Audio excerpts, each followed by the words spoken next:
आज महाराष्ट्रभर शेतकऱ्यांचे आंदोलन सुरू आहे आणि मनात एकच प्रश्न आहे, जर आज आपल्या महाराष्ट्राचे आराध्य दैवत छत्रपती शिवाजी महाराज इथे असते तर त्यांनी या शेतकऱ्यांच्या समस्या पाहून काय केलं असतं.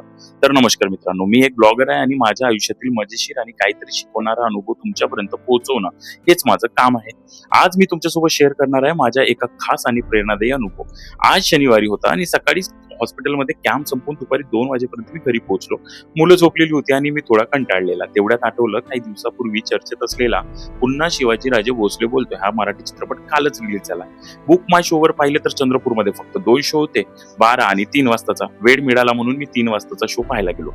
चित्रपट सुरू झाला आणि पहिल्याच फ्रेमपासून एक वेगळीच ऊर्जा जाणवली. दारिद्र्यांच्या उन्हात शिजला, निधळाच्या घामाने भिजला, देश गौरवासाठी झिजला, दिल्लीचेही तख्त राखितो, महाराष्ट्र माझा गरजा महाराष्ट्र माझा. जय महाराष्ट्र. हा चित्रपट आहे ना ड्रीम आणि फॅन्टसी जॉनराचा आहे आणि शेतकऱ्यांच्या वेदना आणि त्यांच्या वास्तवाला भिडणारा एक सशक्त संदेश देतो. चित्रपटात छत्रपती शिवाजी महाराज प्रत्यक्ष येतात का हा प्रश्न मनात होता, पण दिग्दर्शकाने त्याचे उत्तर अत्यंत सुंदर आणि भावनिक शैलीतून दिलेले आहे. सिद्धार्थ बोडके यांनी छत्रपती शिवाजी महाराजांची भूमिका उत्कृष्ट निभावली. सर्व कलाकारांचे अभिनय मनाला भिडतात.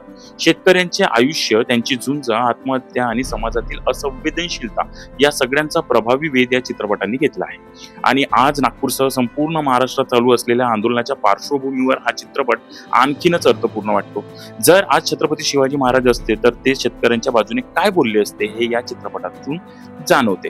हा फक्त चित्रपट नाही, एक अनुभव आहे. मराठी माणसाने, विशेषतः शेतकऱ्यांच्या जगण्याची वेदना समजून घेणाऱ्या प्रत्येकाने हा चित्रपट जरूर पाहावा आणि मराठी प्रेक्षकांनी तर हा चित्रपट नक्कीच पाहावा, कारण हा एकदम छान कंटेंट आणि अप्रतिम मांडणी असलेला चित्रपट आहे. चंद्रपूरमध्ये सध्या 2 शो आहेत, 12 वाजता आणि 3 वाजता. जरूर जा आणि पहा आणि पाहिल्यावर तुमचे अनुभव कमेंटमध्ये नक्की सांगा.